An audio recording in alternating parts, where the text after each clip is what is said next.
It's 2006, and the former director of Japan's National Intelligence Agency, Mitsuhiro Suganuma, is testifying before a room full of foreign reporters. The subject of this testimony? Organized crime in Japan, aka the Yakuza problem. The situation is grim. Despite a 1992 law that cracked down on crime syndicates, Suganuma states that the Yakuza still have power in Japanese society. But where is this crime coming from? And who is to blame? Well, according to Suganuma, all fingers point towards the Burakumin. The Burakumin are a minority population in Japan that are said to have descended from Japan's feudal caste system. They were members of Japan's outer caste. The Burakumin are Japan's largest minority population, with 2 to 3 million living in Japan today. However, I doubt you've heard about them. This is because Japanese society does little to acknowledge their existence, or their struggle. According to the ruling class, the Burakumin problem has been fixed, and they no longer exist as a caste. Yet, at the same time, former director of the intelligence agency is saying here that they are at fault for organized crime, claiming that Yakuza membership was 60% Burakumin. I mean, this is a pretty overwhelming statistic. But a source for this claim comes from Kiyoshi Takayama, the second-in-command of Yamagachi-gumi, Japan's most powerful Yakuza group. Despite later coming out to state that Takayama's data was unscientific, these false and bigoted claims have been used to perpetuate the notion that the Burakumin are the source of organized crime in the nation. But what motivated him to make these claims? Are the Burakumin really that big of a part in the Yakuza? Or is this a cover-up for something deeper?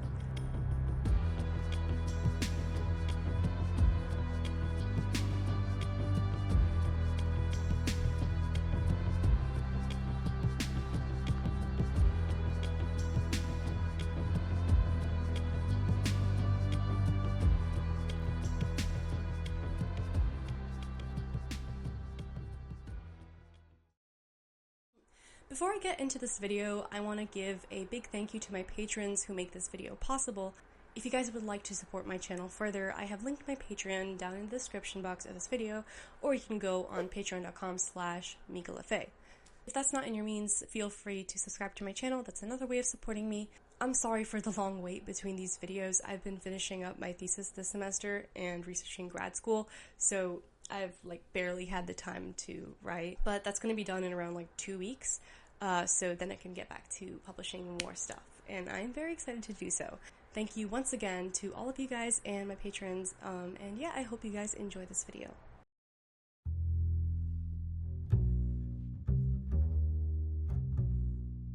So who were the Burakumin, and why are they so often the scapegoats of crime in the nation? In Japanese society, it's extremely culturally taboo to mention their existence. The Japanese education system hardly addresses their existence or educates the youth on their struggle at all.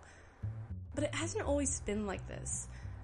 I mean, Burakumin have been subject of discrimination for centuries, but it wasn't until recently that people began to feel uncomfortable saying the word Burakumin. The idea was that acknowledging their existence would contribute to their discrimination. It's the government's politically correct way of saying that they don't want to spend money to help the community, so they're just not going to pretend it's a problem at all. It's a way of sweeping the issue under the rug.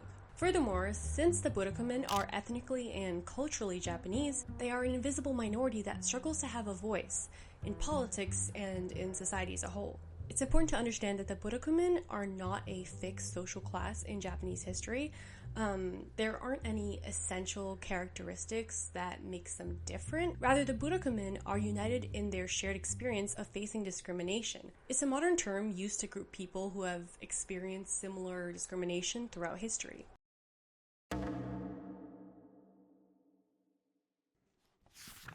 So Shintoism was really influential in constructing early Japanese identity.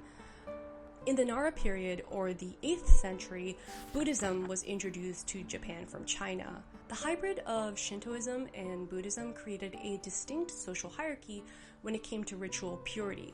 Shintoism saw death as ritualistically impure, and Buddhism saw butchering and eating meat as unpious. Thus, people who worked in these kinds of jobs were treated as outcasts. So they're the typical jobs involved with death, like funeral services, but there are also less explicit jobs like leather making, which was seen as unpure, because leather is made up of dead animal skin, and dealing with it is seen as polluting. Anyways, despite their ritual impurity, the butchers, the leather makers, and bow makers that made up this caste were an integral part of Japanese society. Aside from their obvious economic contributions, they also provided a ritualistic component in society, as they were the only individuals who could conduct Shinto rituals for deceased emperors. In the Nara period, the castes of Eta and Hinen were used to describe these individuals whose occupations were socially looked down upon. These terms aren't used anymore, and they're seen as really offensive, so don't be using that word a lot.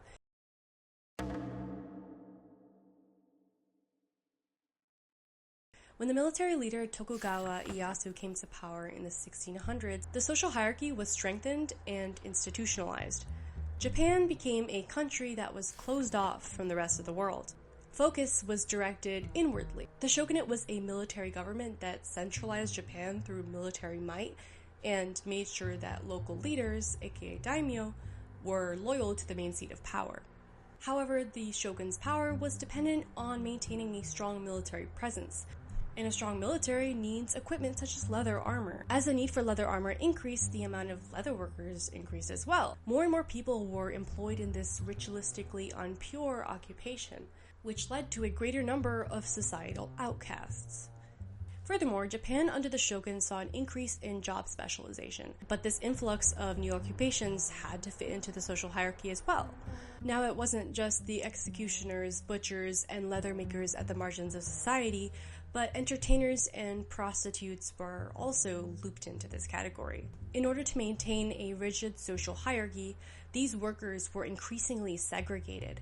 To identify outer caste individuals and cement this social ostracization, the government forced them to abide by certain dress codes and didn't allow them to enter certain temples and shrines for the sake of ritual purity. By the end of the Tokugawa shogunate, the stigma against outcasts became deeply ingrained into Japanese society.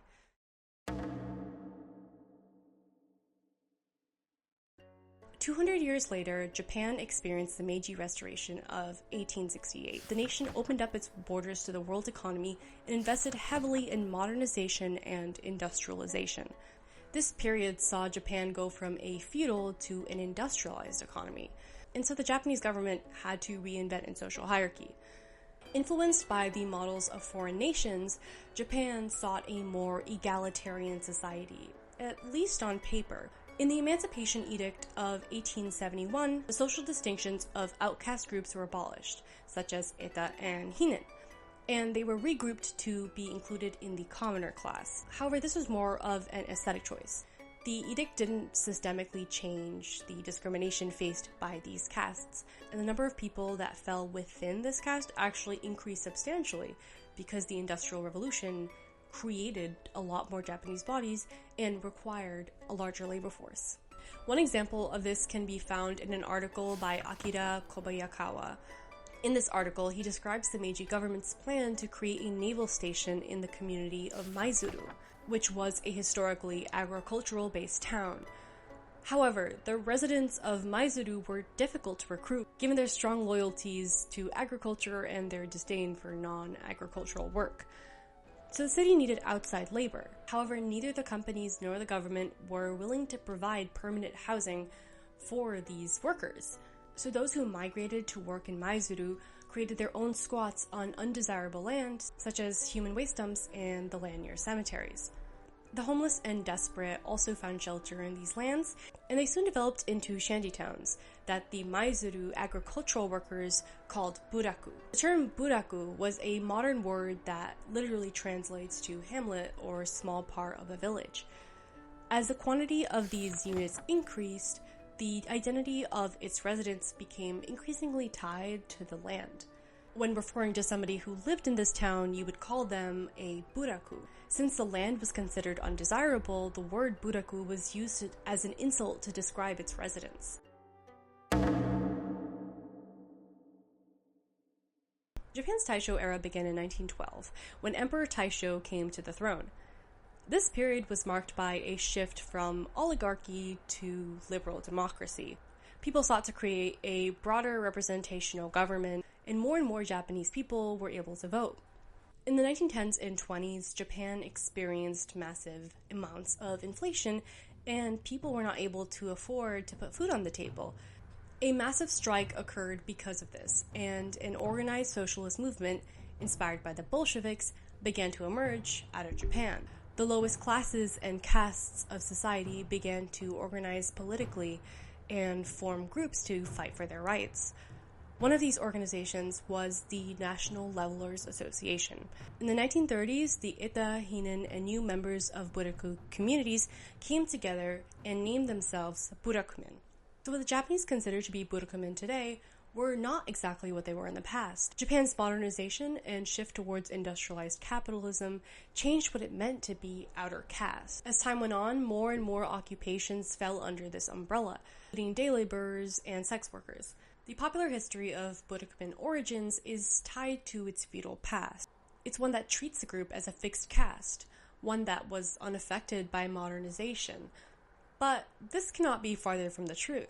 We mustn't treat the category of Burakumin as something fixed over time, as we revealed in my history. Doing this has contributed to the circulating myth that associates the Yakuza with the Burakumin, which leads me to my next section.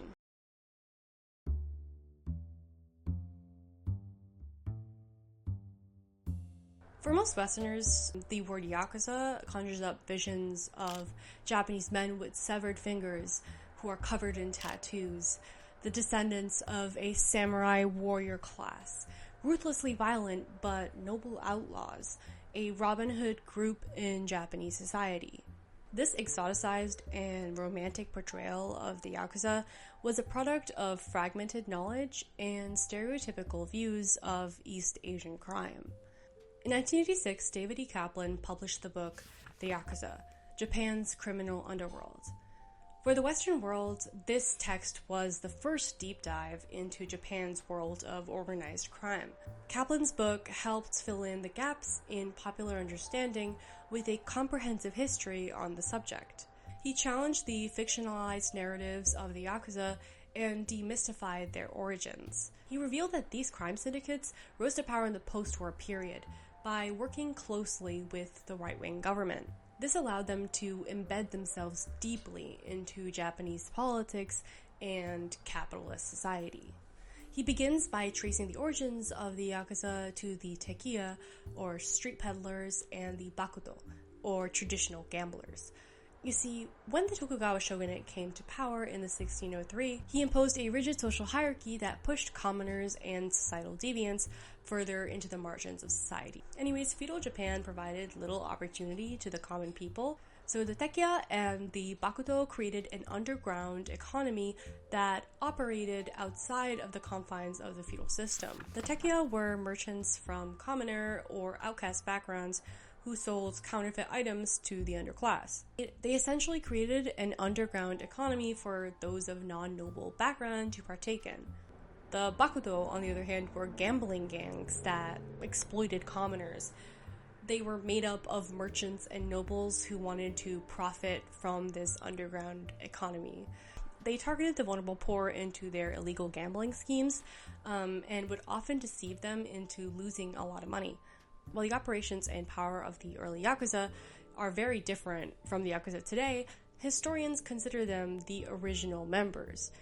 This is because they were the first to establish the rituals and hierarchy we associate with the Yakuza today. They were the ones who first used tattoos as a means of group identification or punishment. The tekiya and the bakuto were the ones to develop an internal hierarchy based on principles of loyalty and honor. A familial-like hierarchy that still exists in these groups. In the late 19th century, following the Meiji government's restoration, Japan shifted from a feudal to an industrialized economy. Due to the change in labor relations, the social hierarchy was largely redefined. Early capitalism was chaotic. Businessmen, politicians, and laborers were all vying for power, and what it meant to be Yakuza changed immensely as well. This was a period in which job opportunities exploded, creating a power vacuum for gangs to seize control over laborers and aspects of production. This was the beginning of the modern Yakuza and their encroach into politics. These gangs secured their position in society by developing close ties with the government, particularly right-wing politicians. In the 1880s, an ultranationalist movement began in the southern island of Kyushu. Mitsuru Toyama, a street peddler of samurai lineage, formed an ultranationalist paramilitary force called the Dark Ocean Society. This group used terror, assassinations, and blackmail to assert control over the Japanese government, military, unions, and voters. The Dark Ocean Society inspired a wave of similar ultranationalist societies across the country that were supported by Yakuza members. The Yakuza became what was essentially the enforcer of ultranationalist politics. Politics that revered the emperor as a living god and resented foreigners and communists and socialists. These were people who sought a return to a mythologized national past and eventually became part of the Japanese fascist regime. Remember that in the interwar period, leftist movements such as the National Levelers Association gained power in Japan. The solidarity and organizing efforts of the historically oppressed posed a direct threat to the Yakuza. These were not groups that you could easily co-opt. Their focus on human rights and equality was incompatible with the hierarchical nature of Yakuza gangs. Thus, the Yakuza aligned themselves with right-wing ultranationalists, and the Yakuza ultranationalists and police force worked hand-in-hand to violently suppress these movements. Hey guys, I am recording post-production because while I was looking for media for this video, I was scouring through the Japan Times archive. This is basically a historical archive of Japanese newspapers from like the 1890s onwards. I found this interesting tidbit that I did not see in any of my other research. So basically, not only did these right-wing groups suppress explicitly communist and leftist labor uprisings, but they also suppressed organizations of Ita or outcast members. So Asahi reports, the fighting that has occurred at Nara between members of the Suiheisha, a union of the Ita class people, and of the Koku Suikai, a union of reactionary elements, is a matter for great regret, in that it is, in a sense, a nature of a racial or class struggle. This implies that even in its early stages, the Burakumin were fighting for their rights, and these right-wing organizations, which were supported by the state and the police, were actively suppressing these groups along with traditional forms of labor uprising. Yeah, I found that to be a very relevant part of this argument that I somehow looked past in my research, but yeah. Now, I hope I haven't lost you guys yet. I know it's a lot of history. You don't have to remember all the facts, but what you should know is that the Yakuza of feudal Japan was very different from the Yakuza of industrialized Japan. While the old Yakuza served the underclass, the new Yakuza served the ruling classes. The old Yakuza were apolitical commoners trying to make a profit or exploit one outside of the confines of the feudal economy. While this isn't the most moral situation, the new Yakuza was comparably worse. They were heavily tied to ultranationalism and right-wing politicians, contributing to the nation's slow descent into fascism. Most importantly, of all the information I've given you, you should remember that the Yakuza were overwhelmingly anti-communist, anti-socialist, and anti-human rights. This makes it extremely unlikely that the modern Yakuza had ties to the Buraku Liberation League, an organization that fought for human rights and worked closely with socialist and communist parties. It's a very obvious ideological contradiction that anyone can see through if they are taught an accurate history. Now let's move on to the post-war era, when the accusations of the Burakumin affiliation with the Yakuza starts to gain prominence.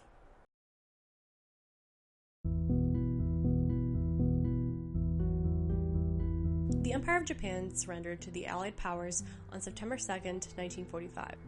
after which General Douglas MacArthur swiftly brought in American troops to oversee the nation's demilitarization and rehabilitation. A multinational Allied council was supposed to have control over Japan during the years of occupation and their transition into democracy. However, the real power was in the hands of MacArthur, who was also referred as the Supreme Commander of the Allied Powers, the SCAP. Now, in the first few months of the occupation, there was a notable effort to push out right-wing elements of Japanese society. The labor movement was actively encouraged as a means of overpowering the remaining elements of ultranationalism. However, the Cold War loomed, and the increasing threat of communism in Asia made the occupation forces reevaluate their political sympathies. To them, the Japanese left became more of a threat than the Japanese right. On top of that, conservative lobbyists in America feared that a left-wing government could disrupt the flow of international capital. In 1949, the SCAP revealed their true priorities. They conducted a massive purge of Japan's left, suppressing the Japanese Communist Party, labor unions, leftist university professors, and many more categories of people who expressed sympathies towards the left. Because the SCAP effectively swept the top layer of political and business power in Japan, there was a power vacuum left that attracted many Yakuza. Right under the nose of General Douglas MacArthur, Yakuza groups were forming alliances with ultranationalist groups that were considered illegal by the occupation forces. However, Douglas MacArthur did not really seem to care. In fact, the presence of the Yakuza was actually pretty convenient politically for the occupation forces. Remember that during this time, MacArthur became increasingly anti-communist, which was a sentiment that he shared with these ultranationalist gangs. In the SCAP, under MacArthur was General Willoughby, the, quote, lovable fascist and the chief of staff for the occupation's intelligence, or G2. Under his leadership, the occupation directly funded right-wing gangsters to suppress the left. One of the most notable of these gangsters was Yoshio Kodama. From his youth, Kodama was heavily involved in the ultranationalist Yakuza groups. In the interwar period, he was an active member of the Dark Ocean Society, and later went on to form his own ultranationalist group. He planned several assassination attempts, which he was jailed for, but during World War II, Kodama acted as a spy for the Japanese army and also became a war profiteer. He became tremendously wealthy after the war, but was soon arrested by the SCAP as a suspected Class A war criminal. However, as the occupation became increasingly concerned with communism rather than fascism, he was recruited by the intelligence agency to help suppress leftist activities. As soon as his charges were dropped, he used his connections to suppress strike after strike, gaining influence once again. The occupying forces' anti-communist priorities allowed Kodama to become a tycoon of the right. He became an influential gangster who puppeteered negotiations between the rightists, Yakuza, and businesses up until the 1970s. It is telling that by the end of the occupation, there were 750 right-wing Yakuza groups in Japan. Now let's turn our history back to the Burakumin, an invisible minority living on the margins of society, a group of people who were wrongly stereotyped as backwards and impure, a convenient scapegoat for criminal activities. Despite the mess of the post-war period, the Burakumin were able to foster a nationwide movement under the Buraku Liberation League. They did so by framing their mission as one that was concerned with human rights. They got support from international human rights organizations and were able to protect themselves from the anti-leftist purges. The Burakumin, who worked in local governments, demanded that the federal government address the Buraku problem. And 10 years later, the government, for the first time, publicly claimed that the Burakumin were a group that faced discrimination because of social and economic inequality. And finally, in 1969, they successfully were able to secure a subsidy program that provided funding to improve Buraku communities, support Buraku businesses, and to give educational opportunities to its residents. But this wave of victories was particularly upsetting to the right-wing politicians, who immediately accused the organization of having ties to gang activity. After all, if the Buraku were able to legally play the system, what's stopping society from a larger movement? Do you guys remember the 2006 testimony of the intelligence agency I mentioned at the beginning of this video? Despite a 1992 law that cracked down on crime syndicates, Suganuma states that the Yakuza still have power in Japanese society. According to Suganuma, all fingers point towards the Burakumin, that they are at fault for organized crime, claiming that Yakuza membership was 60% Burakumin. Due to this claim, the Burakumin are still being blamed for the Yakuza problem today, and the stereotype of the criminal Burakumin has even found its way into Western academic circles. For example, from 2018 to 2019, a professor of Japanese legal studies at Harvard, J. Mark Ramsier, published a series of disgusting articles about the Burakumin. Let me just preface by saying that Ramsier is known for publishing outlandish and inflammatory papers such as this. For example, in one of his most famous or infamous articles, he denied that Japan partook in sex trafficking in the Second World War. He said that it was, I kid you not, a North Korean scheme to divert attention from the nuclear program. It's insane. Clearly, his political inclinations are reactionary, and his intentions are kind of evil. His paper on the Burakumin received a lot of backlash because of its dehumanizing portrayal of a historically oppressed group, and because his methodology was just terrible. However, despite this backlash, his thesis has essentially given credit to a deeply inaccurate stereotype. Mark Ramsier makes the claim that Burakumin identity was fabricated by the Buraku Liberation League in an effort to solicit funds into the Yakuza. Ramsier bases his argument on two things. Number one, the characterization of the Burakumin as naturally violent and criminally inclined individuals. And number two, he bases his argument on an arbitrary set of data. Let's debunk these 2 points. The argument that certain castes are predisposed to moral traits is backwards and a pseudo-scientific way of analyzing crime. There's no academic means of attributing a societal phenomenon to a single group of people. Ramsier is clearly using the Burakumin as a scapegoat for his reactionary political agenda. How evil does one have to be to blame the most vulnerable group of people in Japanese society for an issue that was caused by the ruling class? Among the evidence that he cites for Burakumin violence, their inclination towards crime, is, number one, their involvement in nationwide protests for the inflated cost of rice, and number two, their denunciation of those who expressed anti-Burakumin sentiment. So basically, the Burakumin were criminals because they stood up against the exploitation that they faced. Now, let's look at the data that he uses to prove the association of the Burakumin with gangs and crime. But no such data exists about the Burakumin and crime. So he substitutes empirical data with personal testimonies from journalists and writers about what they think the empirical data is. What's even crazier is that in these testimonies, the people state their biases, their anti-Burakumin biases, early on in the documents. For example, he uses a 1927 testimony that claims that the Burakumin, quote, generally lack a sense of morality and are suspicious and brutal. It's basically like going up to a racist guy, asking him what he thinks about the percentage of races who committed crime is, and using that as empirical data. It's so ridiculous, I don't think I need to prove it any longer. So we're gonna move forward. Anyways, one of Ramsier's concluding arguments is that organized crime decreased because of the termination of Burakumin subsidies in 2002. However, crime is already decreasing with the 1991 law that targeted syndicates well before the 2002 discontinuation of subsidies.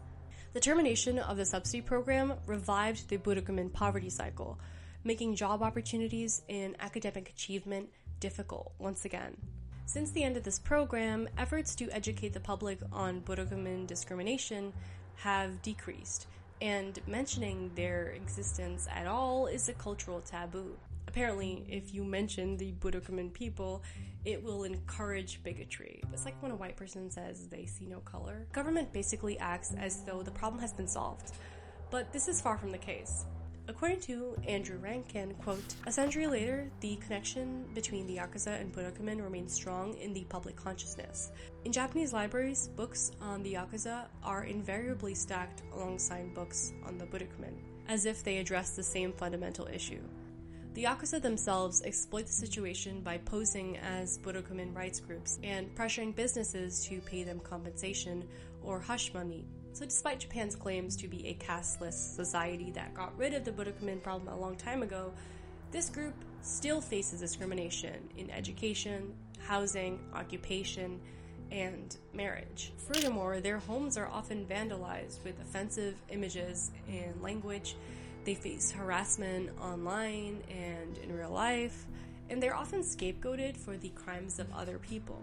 Do you see how this all circles back? How negative stereotypes and false data keep the Burakumin in a perpetual state of subordination? Politicians and academics act as though organized crime was an externally imposed phenomenon on Japanese society. They will point to anyone who's not part of mainstream society, the foreigners, the poor, the leftists, the outcasts, people who don't have a loud enough voice in the community to counter these accusations, all to distract the public from the fact that organized crime was a phenomenon that emerged because of the government itself. The fact of the matter is that the modern Yakuza is the product of unbridled ultranationalism and a failure of America's post-war occupation. Blaming the voiceless is a cowardly approach to addressing societal issues, and is a tendency that we should actively fight against. As somebody who's not Burakumin, I hope I gave justice to the community in this video, but if I made any mistakes, let me know in the comments below. I did extensive research on this topic, and I hope I did it justice, but I really hope I was able to contribute to more of an understanding about the true Burakumin issue, because it's a history that not many people enjoy talking about. Anyways, I hope you guys enjoy this video. Thank you once again for your patience, and thank you to my lovely patrons for making this video possible. If you would like to support me further, my Patreon's linked down below, and you can also subscribe. Yeah, I hope you guys have a wonderful holiday. I should be posting for the holiday season this time. And yeah, bye bye guys!